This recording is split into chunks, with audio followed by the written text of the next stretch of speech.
많은 분들이 영화를 봐주었으면 좋겠고요. 예, 이런 관심들이 세월호에 대한 관심으로 돌아갈 수 있다면 좋겠습니다.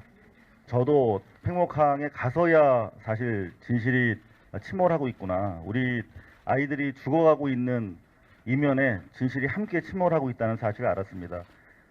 대부분 언론에 보도되고 있던 내용들은 거짓이었고, 그리고 그 배후에는 자신들의 실수를 가리기 위한 정권의 치밀한 계획이 있었고, 여기 보셨던 것처럼 언론을 통제하기 위한 조직적인 의도가 있었습니다. 그래서 3, 4일 동안 진실이 묻히지 않기 위해서 최대한 면밀하게 영상 모든 자료를 확보해야겠다는 생각을 하게 됐고요.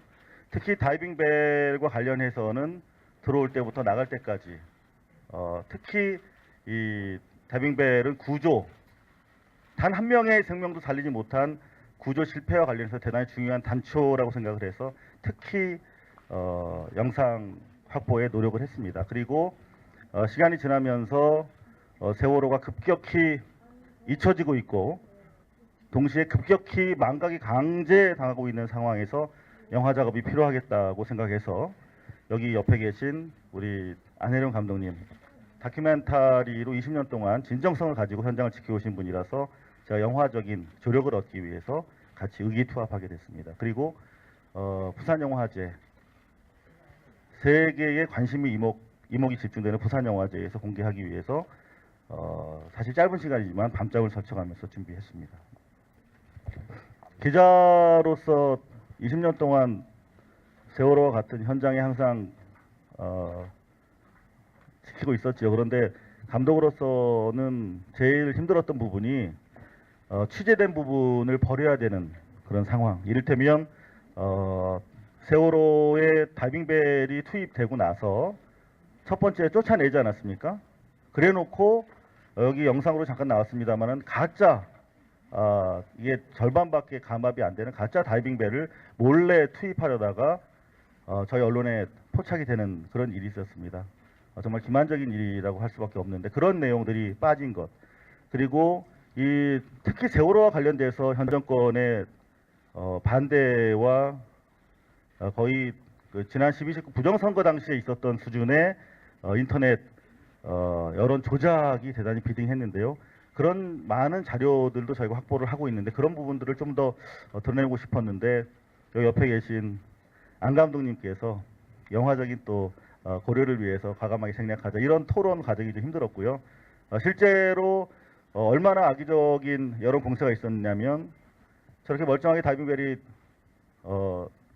2시간 가까이 작업을 하고 나왔는데 이미 나오는 시점부터 실패했다고 또다시 보도가 되고 있었는가 하면 잠시 뒤에는 다이빙벨에 탑승했던 잠수사가 중태다, 사망 위험이 있다, 관련자들 다 구속돼서 책임을 물어야 할 거다라고 하는 언론 보도도 잇따랐습니다. 그 보도를 일삼았던 분들이 또 이번에도 앞장서서 다이빙벨 상영을 반대했던 언론들이기도 합니다. 고의적 살해, 국민에 대한 구조를 못한 무능한 정부가 아니라 적극적으로 국민들을 살해한 정부다라는 것을 저는 이야기하고 싶었고요. 그리고 7시간 동안 컨트롤 타워가 부재하지 않았습니까? 해경은 단 한 차례도 심해에 있는 생존자를 꺼내 올리는 훈련을 받아본 조직이 아닙니다. 그냥 물에 둥둥 떤 익수자들만 구조하는 단체입니다. 물 밑에 있는 생존자를 살리기 위한 훈련받은 조직을 투입했어야 되는 거죠. 해군이 뒤에 있었습니다. 해군은 2차례나 현장에 가도록 해군 참모총장이 지시했습니다. 그게 번번이 실현되지 못했어요. 그렇다면 우리는 여기서 아이들을 살리지 못하고 죽인 책임, 현장을 통제하지 못하고 구조가 이루어지지 못하도록 한 가장 큰 책임자가 과연 누구일까? 해군과 해경과 모든 구조 역량들을 조정할 수 있는 사람이 누구였을까? 저는 대통령이라고 생각합니다. 공개 상영이 대단히 어려울 거라고 예상을 하고 있습니다. 하지만 10월 중으로 10월 말까지 이르면 10월 안에 개봉하기 위해서 우리 함께 해주시는 제작사라든가 프로듀서 열심히 뛰어주고 계십니다. 여러분들이 함께 이 영화를 지켜주셨으면 감사하겠습니다. 네. 언론과 관련해서는 언론은 이번 정부의 창출에 부역한 정도가 아니라 실질적인 지분을 가지고 공동 정권 획득에 성공한 상황입니다. 한국의 수구 기득권 매체들은. 그래서 이 구조 실패에 따른 책임이 청와대로 튀는 것을 가장 두려워했습니다. 그래서 여러분들 보셨던 것처럼 KBS 보도국장 같은 경우는 청와대로부터 전화를 받고 해경의 무능, 구조 실패를 보도하지 말도록 했고 실제로 그렇게 보도가 안 나갔습니다. KBS뿐만이 아니었습니다. 전 언론이 그랬고 그렇기 때문에 정부 당국의 구조 실패를 드러내줄 수 있는 다이빙벨과 같은 통제되지 않은 구조 수단에 대해서 막을 수밖에 없었던 것입니다. 언론은 그런 허위 보도를 통해서 쓰레기가 아니었습니다. 이번 정권의 주인됨을 보여준, 잘못된 주인됨을 보여준 사례였다고 생각합니다. 저희는 단 한 생존자도 살리지 못한 다 죄인입니다. 그리고 사실 저 검은 옷을 입고 왔습니다만 이 영화의 완벽성, 완전성, 영화로서의 성취 이런 것들을 손꼽만큼이라도 주장하고 싶은 생각은 없습니다. 마찬가지입니다. 다이빙벨 또한 저희가 세월호를 영화적으로 들여다볼 수 있는 유일한 사실은 상징이고 소품이었습니다. 이 영화를 시작으로 해서 앞으로 많은 세월호의 아픔과 진실, 치유를 담은 영화들이 많이 만들어져서 또 내년 후년 우리 부산영화제에서 상영되기를 바랄 뿐입니다. 네. 이 두 분께 건투를 비는 큰 박수로 오늘 GV 맺도록 하겠습니다. 고맙습니다.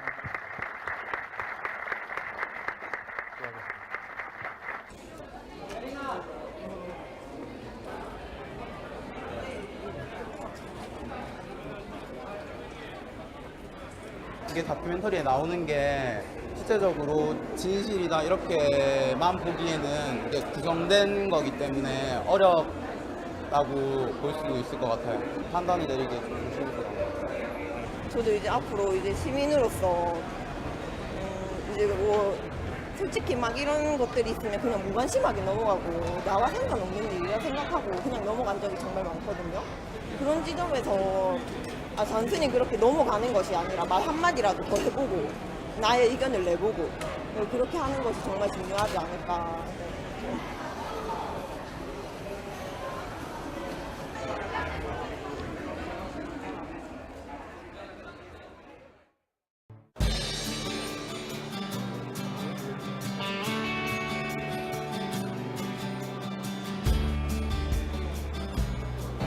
천안함은 이제 영화제 때 그렇게 큰 논란은 안 됐었죠. 지금은 이제 영화제부터 했기 때문에 아마 시민들이나 관객이 되실 분들이 막아주지 않을까요?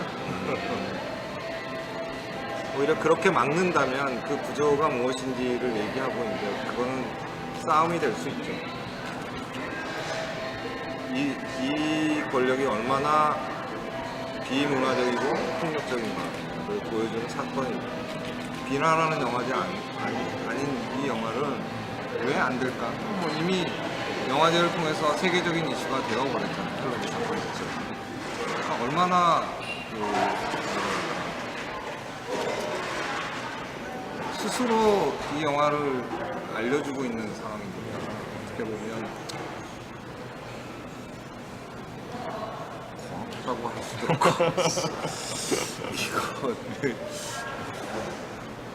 이거 묘하네요. 이거 뭐라고 해야 될지. 영화적인 것들은 관객이 제일 잘 판단할 수 있는 거잖아요. 제일 민감하고 제일 총명한 형태의 판단력은 관객들이란 말이에요. 근데 옛날에 선생님이 규정을 해가지고 이 책은 나쁜 책이니까 보지 마. 이 책은 빨갱이지니까 보지 마. 아니 그거를 말하자면 지금같이 진전된 어떤 사회 구조 속에서 왜 정치인이나 아니면 한 지역의 수장이 만들어야 되죠? 이유가 뭐가 있어요? 시장에 내놓으면 잘 못된 작품이면 그냥 죽어요. 주목도 안 받고. 현장에서 진짜 목숨 걸고 취재물 버리고 싶겠어요? 하나라도 넣어야 된다. 이거 대단히 중요한 거예요. 거긴 이성우 씨 입장에서 생명선이 생명선. 근데 그걸 정리하거나 편집하는 사람 입장에서는 그렇게 소중한 자식 같은 놈을 한 명씩 버려야 돼요. 근데 그거를 잘 못 버리고 얘기를 하나씩 추가하거나 잘못된 내용, 흐름을 넘어서는 얘기들이 들어가면 그 팩트는 대단히 중요하지만 흐름을 분산시킬 수도 있어요. 그러니까 자식 하나 버리는 요구들을 내가 많이 한 거니까 내가 이제 편집 과정에서 나쁜 놈이 된 거지만, 근데 그런 것들의 어떤 차이들이 이제 영화 제작의 이제 3개월의 과정이라면 3개월 동안 맨 처음에 이해를 전혀 못하다가 이해해가는 과정을 간 거고, 그 다음에 이제 중간에 여러 번 또 주변 분들하고 모니터하는 과정에서 또 주변 분들이 또 설득도 해주시고, 뭐 지금 그러니까 옛날에 만들 때는 다큐라고 했는데 이번에 만든 작품은 뭐 다큐라는 규정을 하고 싶진 않아요. 그러니까 한 영화가 된 거고요. 영화라는 것들은 대중적인 공감을 통해서 어떤 사안을 바라볼 수 있게 해주고 이해시킬 수 있다면 좋다.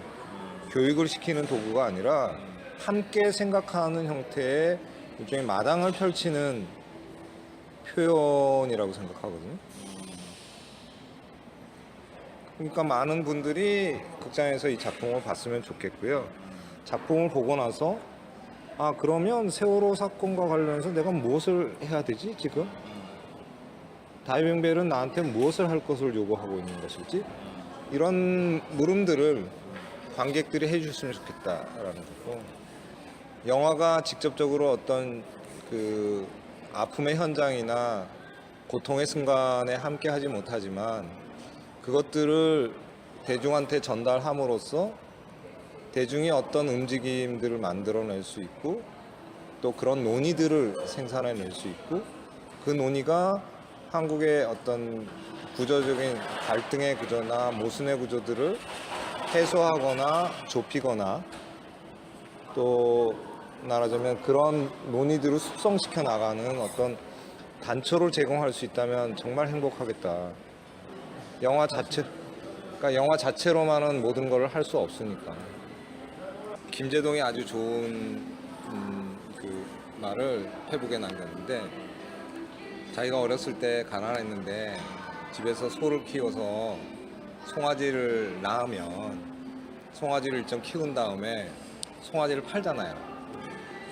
그러면 자기 새끼가 없어진 걸 보고 꾸역꾸역 운다는 거예요. 신음소리를 낸다는 거죠, 엄마 소가. 그러니까 그걸 알고 있기 때문에 그걸 판 이제 주인은, 그러니까 아버지 어머니는 소가 정말 그 신음소리를 끝날 때까지 정성 들여서 소죽을 매일 뜨겁게 만찬처럼 제공해 줬다는 거예요. 근데 그거는 말하자면 송아지를 판 사람들이 잘못한 거니까 그 슬픔을 갖고 있는 어미소가 울음을 끝일 때까지 둘 수밖에 없다는 거죠. 슬픔은 그런 거라는 거예요. 우리가 밖에 있는 사람이 슬픔 그만해, 이제 끝났어 라고 얘기하는 게 아니라 상처를 받고 슬픔을 안고 있는 사람이 이제 더 이상 슬퍼하지 않을 거야 라고 말을 할 때까지 우리는 기다려야 된다는 거죠. 그 사람을 욕할 수가 없잖아요. 그럼 너는 네 어미 죽었을 때, 아버지 죽었을 때 어떻게 얘기할 거야? 그러니까 과거에 옛 어른들이 했던 일정한 지혜, 그런 미안함이 있어야 되는 거잖아요. 근데 대단히 좋은 인용이나 그거 자신의 기억들을 했는데 대단히 감동적이더라고요. 그것 자체가 눈물 속. 유족들한테 이제 슬픔은 거두세요라는 말을 할 수가 없다, 우리는.